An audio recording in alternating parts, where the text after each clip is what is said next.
Aquí en Tito capítulo 3 encontramos la forma en que Dios le había enseñado a Pablo a enfrentar las circunstancias y pues cómo es la forma de tratar los problemas y la manera en que se debe de pensar en cuanto a nuestra forma de dirigirnos a los demás. Aquí en Tito capítulo 3 dice el versículo 8, palabra fiel es esta y en estas cosas quiero que insistas con firmeza. O sea, no le está diciendo que eso lo deje pasar o que no lo toque, sino al contrario, que insistas con firmeza. Para que los que creen en Dios procuren ocuparse en buenas obras. Estas cosas son buenas y útiles a los hombres, pero evita las cuestiones necias y genealogías y contenciones y discusiones acerca de la ley, porque son vanas y sin provecho. Al hombre que cause divisiones después de una y otra amonestación, deséchalo, sabiendo que el tal se ha pervertido y peca, y está condenado por su propio juicio, por su propio juicio. Muy bien. Dios está pidiendo que no estemos dedicándonos a criticar o atacar los errores del pasado. El énfasis es que debemos de edificar al cuerpo de Cristo. Y por supuesto, aquí Tito debe insistir en la palabra fiel. Eso es lo importante. Insistir en lo que Dios dice en su palabra. La base de todo esto es la exhortación en el Evangelio. Y de ahí proviene todo lo que está mencionando. Si leemos nuevamente el capítulo 3 o el capítulo 2, vamos a encontrar que Pablo le había dicho a Tito, esto es lo que deben de quitar, esto es lo que deben de enfocarse, en esto es en lo que deben de trabajar en su propia vida. Entonces, aquí está dando insistencia en la enseñanza de la palabra de Dios. ¿Qué hay que fomentar en la iglesia? Bueno, pues la disposición. ¿Qué más? Que realmente tengan ese anhelo de servir a Dios y servirlo de tal manera que dejen a un lado sus propias formas de ver las cosas y que Dios sea el que nos ayude a entender cómo resolver las circunstancias. El mensaje del Evangelio es para una vida distinta, diferente de la que normalmente se vive en el mundo. Entonces, hay problemas con lo que se da afuera porque no estamos en la misma forma de ver las cosas. Si, si yo pido perdón a alguien y una persona de afuera me oye, me va a decir, no haga eso. Así no resuelven las cosas. Eso nomás muestra su debilidad, muestra su falta de entereza. Muestra que usted se equivocó y está mostrando debilidad al hablar acerca del asunto.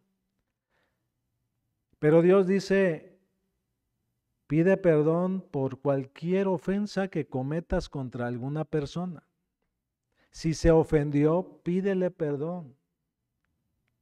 Y entonces ahí vienen unas situaciones donde tenemos que aprender a entender. No es el problema lo que dijiste a veces, sino cómo lo dijiste. O a veces no es el problema el tema que se trató, sino la persona que se ofendió por el tema que se trató. En cualquier caso, sea como sea, el problema es lo que la misma palabra de Dios trata en diferentes partes. Si te acuerdas que tu hermano está ofendido contigo, ve y ponte a cuentas. Pero yo ¿en qué lo ofendí? Ese no es el punto. Ese no es el punto. Dios trata a este asunto de tal manera que nosotros debemos de poner atención. Vean, Mateo capítulo 18.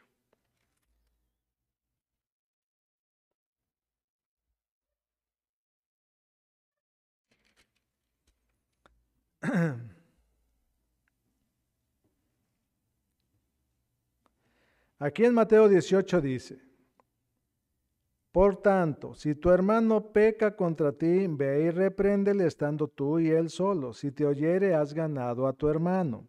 Mas si no te oyere, toma aún contigo a uno o dos, para que en boca de 2 o 3 testigos conste toda palabra. Si no los oyere a ellos, dilo a la iglesia, y si no oyere a la iglesia, tenle por gentil y publicano. Ahora, aquí está hablando de si tu hermano peca contra ti, tú vas y le dices a tu hermano, tú me ofendiste. Y la persona dice, ¿en qué te ofendí? Pues en esto, porque a veces no nos damos cuenta en qué ofendimos y es necesario que nos aclaren cuál es la ofensa para poder ponernos a cuentas de lo que sucedió. Y acá en Mateo capítulo 5, versículo 23, encontramos la contraparte y el complemento. Mateo capítulo 5, versículo 23. Fíjese, en la otra es, si tu hermano te ofendió, ve y habla con él y dile en qué estuvo mal. Ahora viene la otra parte.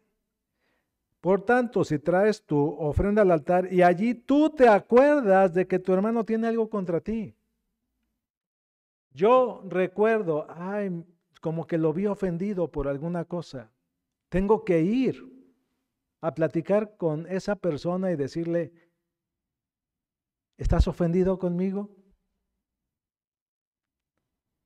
Deja allí tu ofrenda delante del altar y anda, reconcíliate primero con tu hermano y entonces ven y presenta tu ofrenda. Ese es un punto que nosotros a veces tenemos dificultad para entender. No es solo el hecho de que realmente haya habido ofensa, es simplemente el hecho de que alguien esté ofendido. Y ya de ahí tenemos que actuar. Normalmente la palabra de Dios nos enseña también acerca de todo esto, que debemos nosotros de tener esa disposición de pedir perdón y de perdonar. Disposición. Cada uno tenemos que tener en cuenta eso. Dios trata las cosas de una manera diferente a lo que trata el mundo. El valor de lo que Dios quiere darle a la vida es diferente al valor que el hombre le da en el mundo. Si confiamos de verdad en Dios, entonces vamos a entender, tengo una responsabilidad para con Dios, pero también tengo una responsabilidad para con mis hermanos, para con la gente que está a mi alrededor. Aquí hay un problema en el cual cada uno tenemos responsabilidad y esa responsabilidad es el hecho de trabajar en nuestra propia vida. Vea en Primera de Timoteo, en el capítulo 2.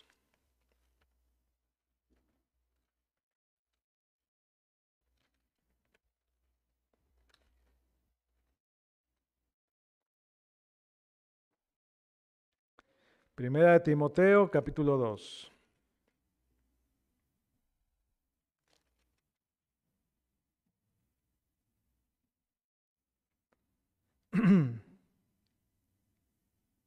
Dice aquí, versículo 1, exhorto ante todo a que se hagan rogativas, oraciones, peticiones y acciones de gracias por todos los hombres, por los reyes y por todos los que están en eminencia, para que vivamos quieta y reposadamente en toda piedad y honestidad.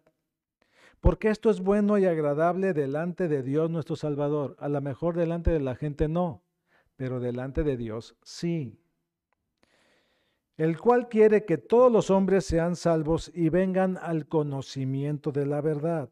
Porque hay un solo Dios y un solo mediador entre Dios y los hombres, Jesucristo hombre, el cual se dio a sí mismo en rescate por todos, de lo cual se dio testimonio a su debido tiempo. Para esto yo fui constituido predicador y apóstol, digo verdad en Cristo, no miento, y maestro de los gentiles en fe y verdad. Y entonces viene la orden. Quiero pues que los hombres oren en todo lugar, levantando manos santas, y la última frase, sin ira ni contienda. Sin ira ni contienda. Entonces, Dios quiere que nosotros estemos entendiendo nuestra posición delante de Él, trabajar para la paz entre nosotros. Dice claramente la misma palabra de Dios en Primera de Pedro.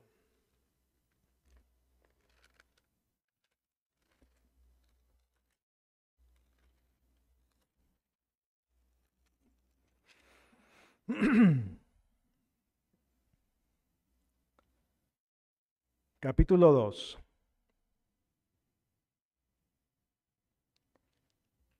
Versículo 1. Desechando pues toda malicia, todo engaño, hipocresía, envidias y todas las detracciones, desead como niños recién nacidos la leche espiritual no adulterada, para que por ella crezcas para salvación, si es que habéis gustado la benignidad del Señor. Ahora, cuando dice aquí, para que por ella crezcáis para salvación, no está hablando de la salvación de llegar a entregarte a Cristo. Está hablando del hecho de salvarte de andar en cosas que no debes andar. Por eso dice, desechando pues toda malicia, todo engaño, hipocresías, envidias y todas las detracciones. Cuando dice todas las detracciones, está hablando acerca de todo tipo de pláticas que no sean correctas, de todo tipo de pláticas que denigren o causen daño a otros. Termina con eso. ¿Qué es lo que tienes que hacer? Desea como niño recién nacido el conocimiento espiritual. No te dejes llevar por tus pensamientos, para que por ella crezcas para salvación de los problemas, de meterte en dificultades, de causar daño o de crear contiendas. No es la forma de enfrentar las cosas dejando problemas hacia los demás.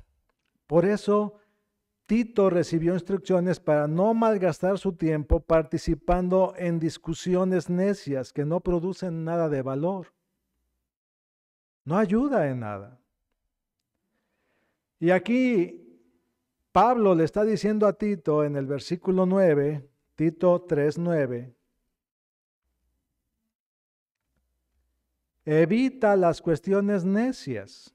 No te metas en eso. No permitas que eso crezca. Si una persona tiene interés en discutir, pues que siga discutiendo solo. A veces tratamos de no discutir, tratamos de parar las cosas, pero a veces las personas no paran. Y siguen, y siguen, y siguen.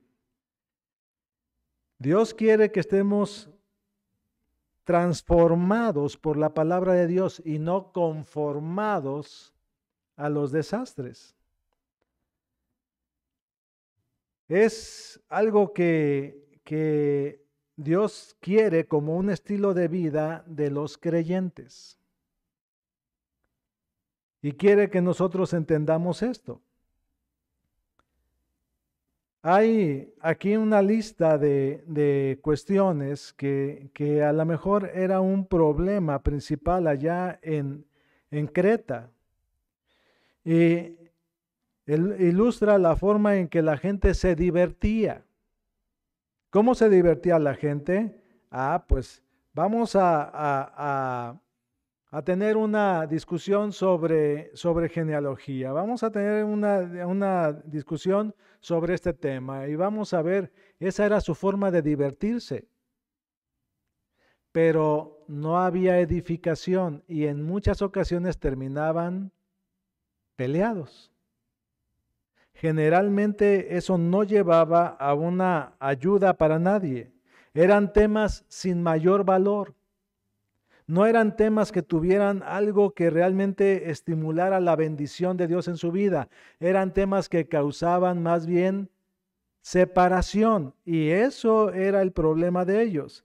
Y cada uno argumentaba acerca de los detalles de ese asunto y no los llevaban a ninguna edificación. Era un problema. Entonces Pablo le está diciendo a Tito, no caigas en eso. No te metas en ese tipo de situaciones. Imagínense el ridículo y la forma de tratar un tema. Vamos a Mateo capítulo 12.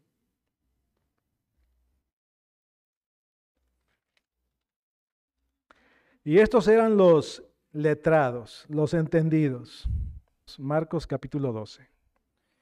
Dice del versículo 18 en adelante.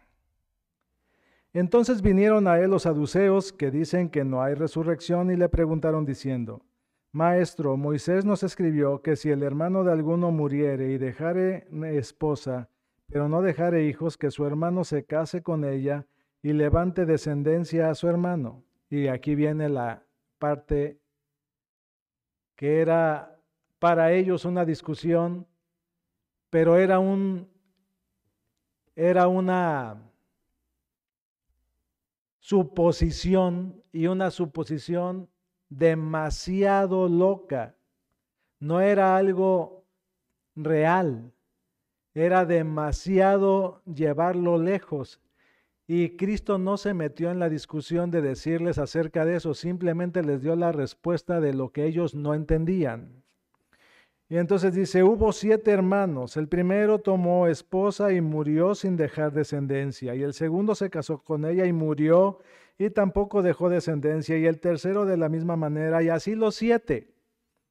Esa era la pregunta, y lo querían meter en esa situación. Ellos se metían en este tipo de discusiones locas y necias, sin ningún objetivo más que ridiculizar. Y después de todos murió también la mujer. Dice, en la resurrección, pues, cuando resuciten, ¿de cuál de ellos será la mujer? Ya que los 7 la tuvieron por mujer. Entonces respondiendo Jesús les dijo, ¿no erráis por esto porque ignoráis las escrituras y el poder de Dios? Los llevó directamente a la palabra de Dios y les dijo, ustedes se sienten maestros en todo esto y están totalmente equivocados y no entienden lo que realmente debieran de comprender. Porque cuando resuciten de los muertos, ni se casarán ni se darán en casamiento, sino serán como los ángeles que están en los cielos. No importa lo ridículo de tu suposición, si lo llevas con 14 hermanos o con 25. Simple y sencillamente, el primero que se casó con ella en la resurrección ya no es su esposo. Entonces, dice, porque cuando resuciten de los muertos, ni se casarán ni se darán en casamiento, sino que serán como los ángeles que están en los cielos. Pero respecto a que los muertos resucitan, ¿no habéis leído en el libro de Moisés cómo le habló Dios en la zarza diciendo, yo soy el Dios de Abraham, el Dios de Isaac y el Dios de Jacob? Dios no es Dios de muertos, sino de vivos, así que vosotros mucho erráis. Están demasiado equivocados. Es interesante que a veces las suposiciones y los supuestos son un problema para las personas.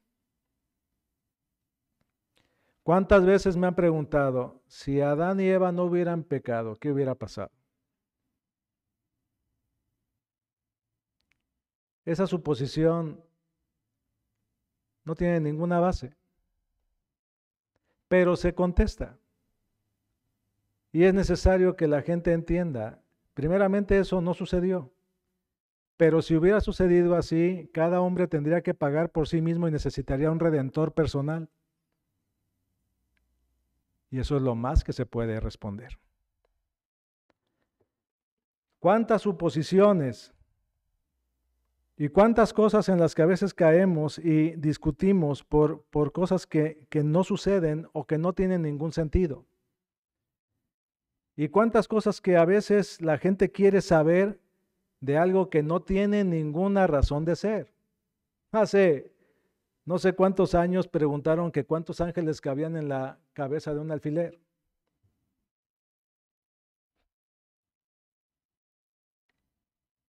Millones, pocos, muchos. Pero ¿eso qué tiene que ver con Dios? ¿Qué tiene que ver con la palabra de Dios? Y eso no me va a causar a discusión. Simple y sencillamente, imagínese cuántos quiere usted que quepan y esos cabrán. Y punto. ¿Para qué meterse en discusión?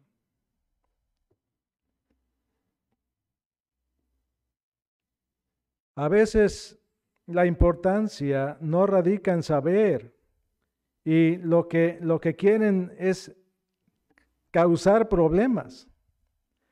Y a veces los ejemplos parecen exagerados, pero la verdad es que las cuestiones necias e inútiles se discuten por nada. Y a veces podemos caer en discusiones que no tienen ningún sentido. Pregúntame lo que Dios dice en su palabra. Pregúntame de lo que Dios sí dice que ocurrió. Pregúntame de aquello que sí te sirve para edificación y de aquello que sí te va a ayudar para tu propia vida espiritual. Pregúntame qué es lo que necesitas para ser salvo. Pregúntame qué quieres hacer para que realmente puedas servir a Dios de todo tu corazón.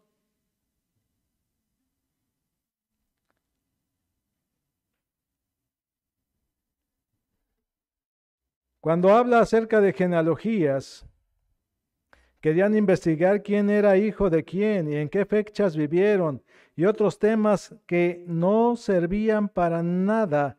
En algunos casos solamente servían para los descendientes directos para resolver un problema de herencias, pero fuera de eso no había ningún sentido. Se dedicaban a hablar de cualquier contención.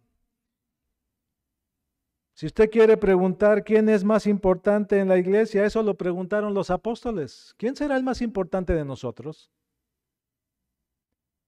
Cristo los oyó e ignoró la plática y les enseñó lo que tenían que entender.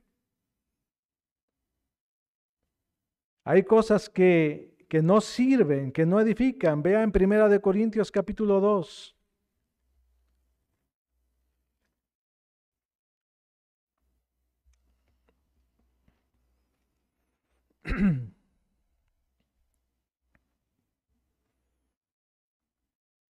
Dice aquí Pablo está dando testimonio. Así que, hermanos, cuando fui a vosotros para anunciaros el testimonio de Dios, no fui con excelencia de palabras o de sabiduría, pues me propuse no saber entre vosotros cosa alguna sino a Jesucristo y a este crucificado, y estuve entre vosotros con debilidad y mucho temor y temblor, y ni mi palabra ni mi predicación fue con palabras persuasivas de humana sabiduría, sino con demostración del Espíritu Santo y poder, para que vuestra fe no esté fundada en la sabiduría de los hombres, sino en el poder de Dios. La sabiduría de los hombres es algo que el hombre cree tener y que busca imponer su sabiduría. Pero lo importante no es la sabiduría del hombre, sino lo que Dios dice en su palabra. No es cuestión de estar buscando pretextos. Los pretextos existen continuamente en la vida y lo único que causan es problemas. Había temas en Corinto que se trataban acerca de los dones, de los ángeles, trataban acerca del sábado, acerca de lo ofrecido a los ídolos. Estaban preguntando todo tipo de necedades. Pablo le respondió para que terminara ese tipo de situaciones. Y este tipo de temas abundan y siguen causando problemas, porque muchas personas quieren vivir toda su vida conforme a reglas y dedican a discutir cuáles deben de poner en práctica y cuáles no.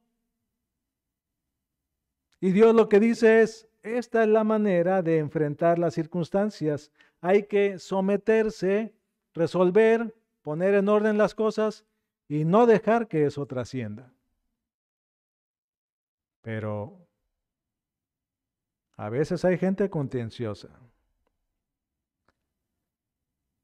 La pregunta, ¿por qué debemos evitar todas estas cuestiones necias? ¿Por qué debemos evitar todo tipo de contenciones que no nos lleven a bendición delante de Dios? Bueno, Pablo le da a Tito la respuesta. Vea.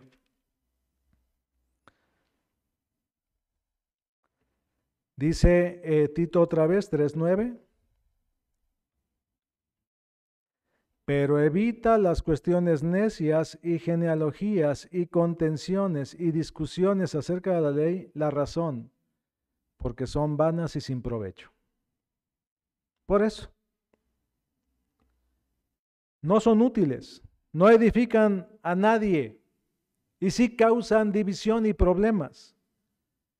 Por eso lo mejor es dedícate a testificar acerca de la palabra de Dios. Dedícate a poner en práctica lo que Dios dice en su palabra. Ponte a cuentas, pide perdón o perdona. Cualquiera de las dos formas de trabajar es algo que Dios quiere y dedícate a edificar, no a destruir, no a causar contiendas. La mejor forma de resolver las cosas es mostrando lo que Dios dice en su palabra. ¿Qué trae esto de bendición a alguien? ¿Para qué nos va a servir esta situación?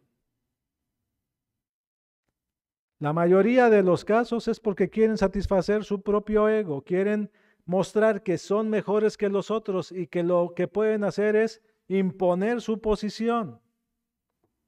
¿Y de qué sirve? ¿Cuál es la edificación? Vea aquí en 2 de Timoteo capítulo 2.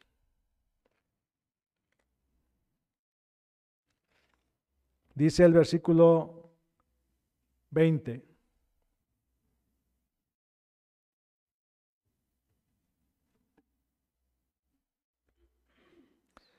Segunda de Timoteo capítulo 2, versículo 20 en adelante. Dice Pablo, pero en una casa grande no solamente hay utensilios de oro y plata, sino también de madera y de barro, y unos son para usos honrosos y otros para usos viles. Así que si alguno se limpia de estas cosas, será instrumento para honra, santificado, útil al Señor y dispuesto para toda buena obra. Huye también de las pasiones juveniles y sigue la justicia, la fe, el amor y la paz con los que de corazón limpio invocan al Señor. Pero desecha las cuestiones necias e insensatas, sabiendo que engendran ¿qué? Contiendas, discusiones. Porque el siervo del Señor no debe ser contencioso, sino amable para con todos, apto para enseñar, sufrido, que con mansedumbre corrija a los que se oponen, por si quizá Dios les conceda que se arrepientan para conocer la verdad y escapen del lazo del diablo en que están cautivos a voluntad de él. Una persona que está metida en la discusión, en dedicarse a causar problemas, tiene problemas en su propia vida porque está dejándose mover por sus emociones y en este caso es Satanás quien está desatando esa situación. Son sin valor e inútiles. No vale la pena. No tienen mayor valor. No edifican. Podemos decir que los temas y las categorías han cambiado hoy, ya no son las mismas, porque en Corinto era lo que se estilaba. En Creta era lo que se estilaba. Pero entre nosotros hay otras cosas que causan divisiones, contenciones, problemas. Por eso hay que identificar los temas que se discuten, si realmente son para edificar o si son para causar división. Y hay que tener cuidado de no estar utilizando discusiones para escaparse de su propia responsabilidad.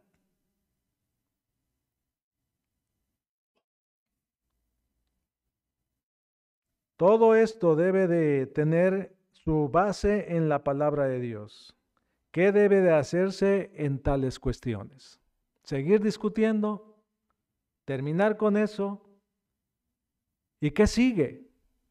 Porque generalmente cuando hay una discusión hay ofendidos. ¿Quién se ofendió? ¿Quién se ofendió primero? ¿Quién se ofendió después? ¿Y qué debe de suceder entonces? Y como he platicado con ustedes en otras ocasiones, ¿quién pide perdón primero? ¿Quién pide perdón primero? Pide perdón primero el que ama más a Dios, el que ama más a su semejante. Y de ahí viene la siguiente parte. Cada uno debe de ponerse a cuentas. Hay que tener cuidado. Si realmente sirve para edificar o causa problemas. Si realmente va a ayudar a los demás o va a ser inútil, solamente va a crear conflictos. ¿Qué impacto va a causar entre los hermanos? ¿Qué es lo que va a generar? ¿Es constructivo o destructivo? Y hay que identificar cómo corregir esta condición. Y por último viene la parte donde Pablo le está diciendo a Tito un remedio tajante. Porque Dios condena la división, no está de acuerdo. No está de acuerdo con que estemos levantando polvo y discutiendo temas que solo sirven para causar divisiones en el cuerpo de Cristo. Y debemos de ser advertidos que la disciplina es importante en la iglesia. El problema principal aquí en Creta era doctrinal. ¿Por qué era doctrinal? Porque les faltaba entender qué es lo que no debían de hacer para corregir lo que estaban haciendo. Y entonces Pablo le encargó a Tito, corrige lo deficiente y ponte a trabajar en esto y hazlo con autoridad y resuélvelo. Y no dejes que esto te enganche, no dejes que esto te meta, te arrastre. Mantente firme. Y creo que una de las cosas que uno puede hacer en una discusión es quedarse callado. ¿Y terminar?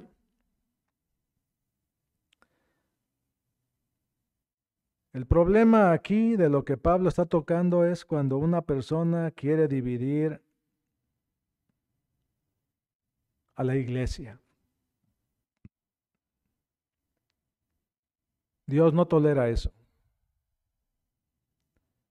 A Dios no le interesa la división en la iglesia. Dios lo que quiere es que realmente haya esa unidad y ese afecto. ¿Cuál fue el mandamiento de Cristo? ¿Y qué es lo que distingue a la iglesia de Cristo? El mandamiento de Cristo fue: amarás a tu prójimo como yo los he amado. En esto sabrán que son míos, que son de mi iglesia, en que se aman unos a otros. Entonces, cuando hablamos de división, Dios no está de acuerdo. Vea lo que dice aquí en 1 Corintios, capítulo 3.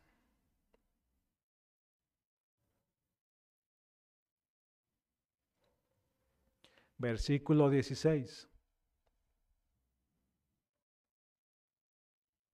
Primera de Corintios, capítulo 3, versículo 16. ¿No sabéis que sois templo de Dios y que el Espíritu de Dios mora en vosotros?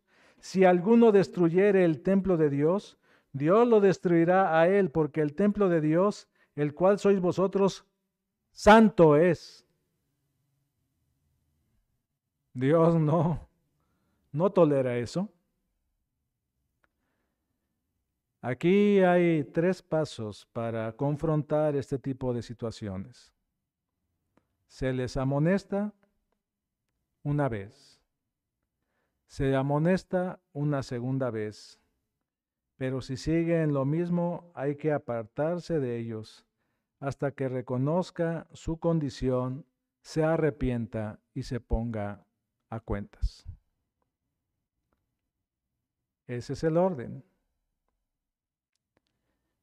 Dios no se contradice. Es semejante a lo que les acabo de leer en Mateo 18. Es semejante a esa condición. Dios busca en nosotros que resolvamos las cuestiones de tal manera que no nos dejemos involucrar en medio de ellas. Vamos a terminar esta noche y la próxima semana continuamos. Quiero leer para ustedes Primera de Corintios capítulo 5.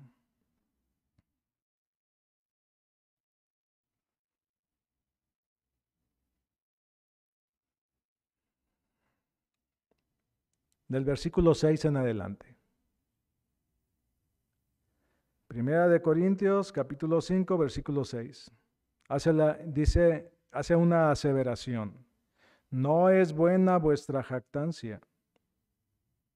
Y luego hace la pregunta. ¿No sabéis que un poco de levadura leuda toda la masa? ¿No sabes que un poco de problemas causan una división muy grande? Un poco de levadura causa cosas más profundas de lo que uno pueda pensar. Dice entonces, limpiaos de la vieja levadura. Ya quítate ese tipo de pensamientos y comienza, como les dije en la mañana, a pensar espiritualmente. Fuimos transformados. Nuestra mente fue transformada. Ya no es esa nuestra manera de resolver las cosas. Para que seáis nueva masa, sin levadura como sois, porque nuestra Pascua, que es Cristo, ya fue sacrificada por nosotros. Así que celebremos la fiesta no con la vieja levadura, ni con la levadura de malicia y de maldad, sino con panes sin levadura, de sinceridad y de verdad, bajo la dirección de Dios.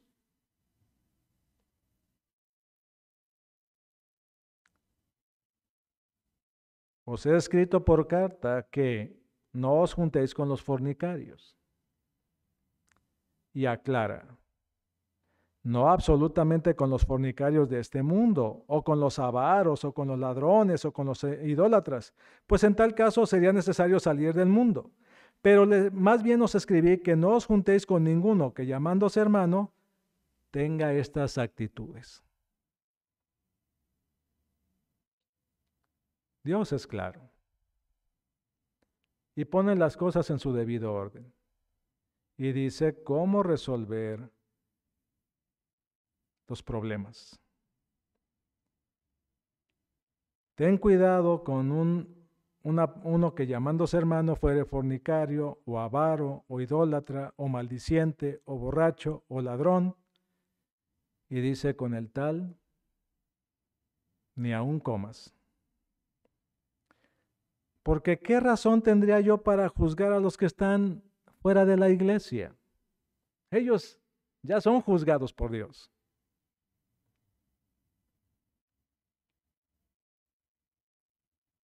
No juzgáis vosotros a los que están dentro, y ahí está el problema. Porque a los que están fuera Dios los juzgará. A los que están dentro hay que tener cuidado. Quitad pues a ese perverso de entre vosotros. Es la misma situación que está presentando Pablo a Tito bajo otras circunstancias. ¿Qué debemos entender con todo esto? Bueno, pues Dios nos dice cómo resolver los problemas dentro de la iglesia y que no estemos causando problemas unos a otros, que no estemos juzgándonos unos a otros. Dios nos va a juzgar de todos modos. ¿Cuál es mi problema mayor? Bueno, el que tiene que cambiar soy yo. Yo soy mi problema mayor. No acá, no acá, no allá, sino yo soy mi problema mayor. Tengo que trabajar conmigo mismo en todo eso. Y no ser de tropiezo para nadie. Trabajar en mi propia vida para resolver esas acciones y no dejar que eso involucre a otros o cause daño a otras personas. Y menos en la iglesia. La iglesia es el cuerpo de Cristo. Cristo murió por cada hermano de aquí de la iglesia. Y como acabamos de leer en 1 Corintios capítulo 3, eso ofende a Dios, ofende a Cristo. Y hay que resolverlo en nuestra propia vida. Vamos a terminar en oración.